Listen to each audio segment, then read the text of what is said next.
남편을 외아들이고요. 저는 결혼 7년 되는데 딸 하나 있어요. 저희 부부는 결혼하면서 바로 아이를 가졌고 이젠 딸아이도 어느 정도 커서 이를 가져볼까 생각 중에도 있었습니다. 그런데 작년 여름에 시어머니께서 말기암 판정을 받으신 지 3개월 만에 갑작스럽게 돌아가시게 되었습니다. 시골에 혼자 계신 시아버지가 늘 마음에 쓰였던 우리 부부는 주말마다 방문했습니다. 시아버지는 시어머니를 갑자기 잃은 큰 슬픔에 많이 우울해 보셨습니다. 한참 이쁠 소녀를 보면서 잠깐이라도 슬픔을 잊으시는 것 같긴 했지만 마음이 많이 아팠습니다. 그래도 거리도 만만치 않았지만 다녀오고 나면 조금만 편했습니다. 하지만 늘 떠나올 때에 아쉬워하는 시아버지 모습이 안쓰럽게 느껴졌습니다. 그래서 추워지기 전에 아무도 없는 집에서 홀로 남아 우울해하시는 시아버지를 저는 남편과 상의 끝에 저희 집에서 함께 살자고 했고 남편은 어려운 결정해줬다며 많이 고마워했습니다. 시아버지께도 합가를 말씀드렸더니 흔쾌히 고맙다며 늙은이가 짐이 되어서 미안한다고 하셨습니다. 그리고 더 추워지기 전에 저희 부부는 시아버지 모셔오게 되었습니다.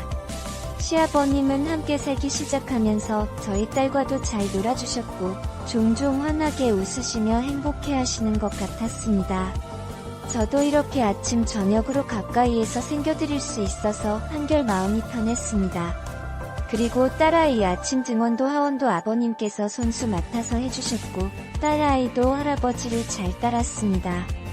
그래서 저도 서서히 일을 알아보려는 욕심도 생겼고 그저 아버님께 올려 감사했습니다. 그러던 어느 날 남편이 출장 가게 되었다면서 2박 3일 일정이라고 혼자 아버님을 모시게 해서 미안하다며 중국으로 떠났습니다. 그리고 최대한 빨리 끝내고 돌아오겠다는 말도 잊지 않았습니다.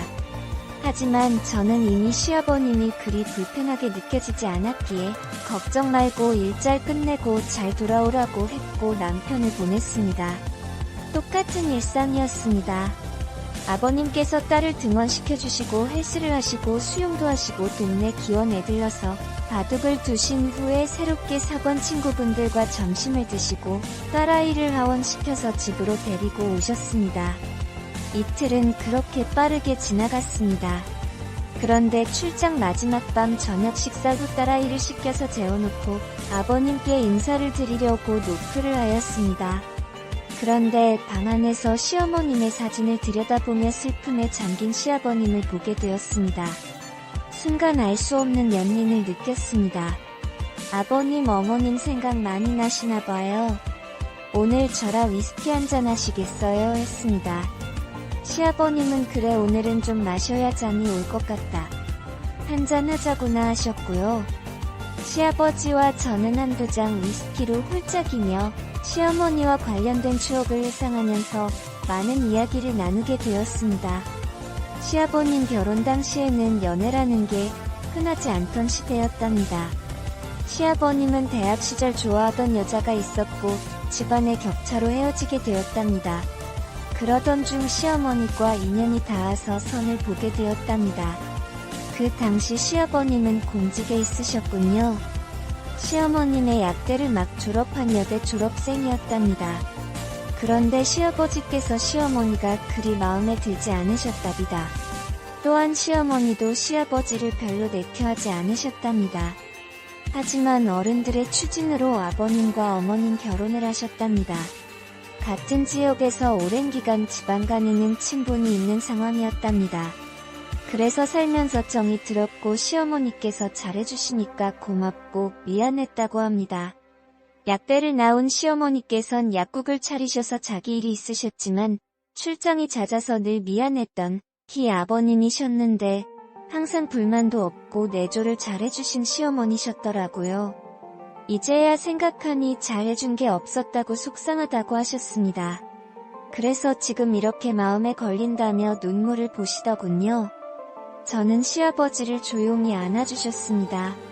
그러면서 아버님을 토닥이다가 아버님과 포옹을 떼었는데 묘한 분위기 쌓이게 되었습니다.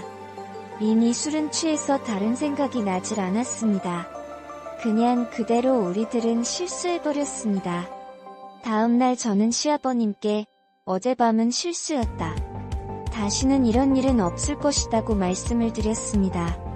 그리고 우리에게 있었던 일을 비밀로 하자고 비밀을 꼭 지켜달라고 부탁을 드렸습니다. 아버님도 동의해 주셨습니다.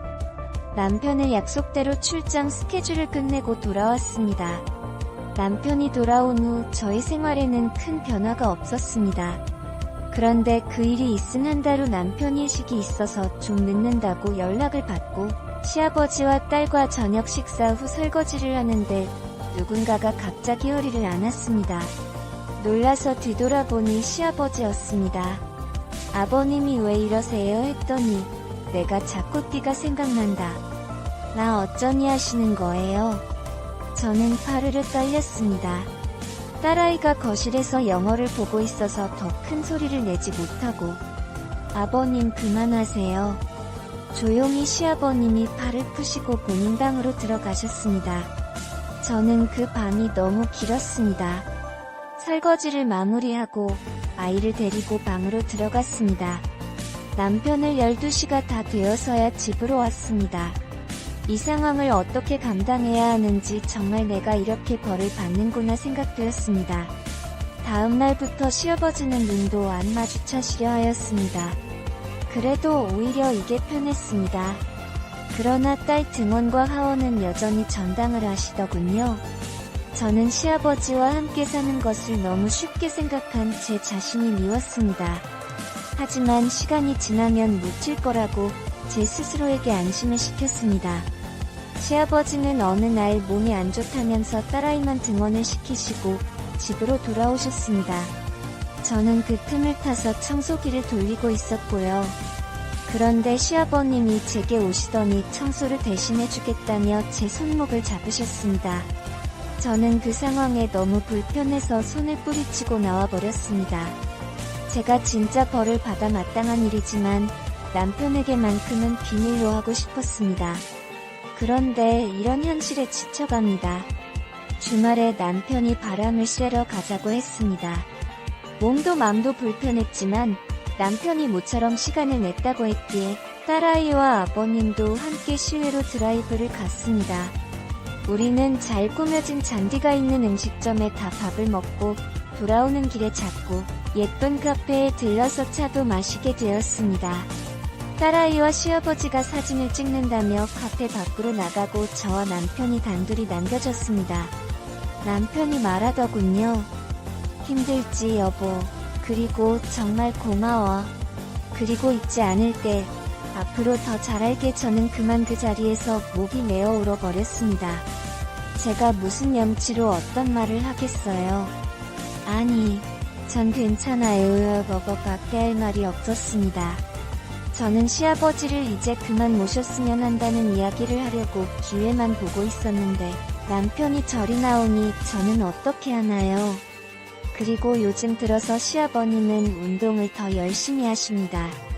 늘 하시던 수영과 헬스에다가 주말에는 등산도 다녀오십니다. 그러시면서 늙어서 내가 아프면 너희들 고생시키는 거라고 하십니다. 시아버님은 남편에게도 운동을 권하시지만 너무 바쁜 남편은 밤늦게 들어와서 새벽이면 출근을 하니 보통 운동할 시간이 없다고 합니다. 남편의 이렇게 건강관리 힘쓰시는 시아버지를 존경한다고도 하네요. 이런 부자 사이에서 제가 어떻게 시아버님을 떼어놓을지 기회가 안 생깁니다. 아버지가 떨어져 살며 제가 숨을 좀 쉴 것 같은데 말입니다. 물론 이 무거운 죄책감은 평생을 안고 살아야겠죠. 시아버님은 어떻게 이렇게 뻔뻔할 수 있는지 저녁 준비를 하고 있으면 아무렇지도 않게 제 앞에 오셔서 제 엉덩이를 만드시면서 저녁 메뉴를 물어보십니다. 딸아이는 제가 소리 지르면 드릴 만한 공간에 함께 있는데 시아버님이 원하지 않는 스킨십은 계속됩니다. 저는 남편과 이혼하고 싶지 않습니다. 그런데 이대로라면 말을 해야 하고 같은데 남편에게 말하면 믿어줄지도 의문이고 막상 이 일로 이혼을 하게 되면 우리 딸아이는 어떻게 될지 정말 힘이 듭니다. 제가 어떻게 하면 시아버지로부터 벗어날 수 있을까요? 너무 양심 없는 거 알지만 가정도 지키고 싶습니다. 그런데 방법이 없습니다. 도와주세요.